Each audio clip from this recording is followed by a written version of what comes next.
Generally peaceful o green code ang status ng Pampanga ngayong May 2022 national and local elections. Ito ay batay sa ginagawang assessment ng Commission on Elections o COMELEC kasama ang Provincial Police Office kung saan wala silang nakitang tunggalian na posibleng mauwi sa karahasan. Meron kami tinatawag na JAPIC, yung Joint Armed Forces and PNP Intelligence summit ng mga intelligence community. So, in-assess yan.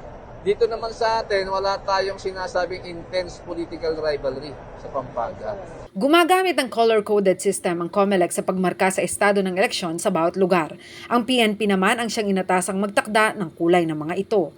Kapag berde ay payapa at walang inaasahang karahasan. Yellow naman kapag may kasaysayan ng political unrest o kaguluhan. Orange kapag may presensya ng armadong grupo at organisadong kilusan na may paglabag sa batas. At pula para sa critical areas. Bagamat sa pangkabuuan ay maituturing na payapa ang Pampanga, nakapag-identify ang PNP ng 3 orange areas kasama dito ang siyudad San Fernando. Habang ang bayan ng Santo Tomas ay yellow status. Naging batayan umano ng PNP ang kasaysayan ng nakaraang eleksyon kung bakit humiwalay ang kulay ng 2 lokalidad. Base kasi ito doon sa mga pangyayari noong mga previous election. Pero not necessarily ngayon. Not necessarily sasabihin natin, assessment natin na kung ano ang kung ano ang status ng mga candidates ngayon. Usually, nagkakaroon yan na iringan between the supporters ng mga candidates.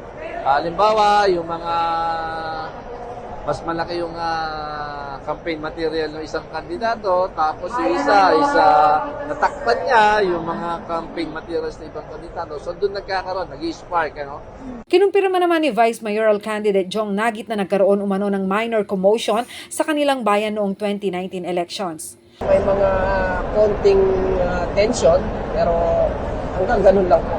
Hindi naman po dumating sa punto na nagkasakitan talaga. Upang hindi na maulit ang ganitong insidente noong nakaraang eleksyon, umaapela umano si Santo Tomas Mayoral candidate John Sambo sa Team Progreso at mga supporters na huwag magkipag-away. Huwag makipag-away.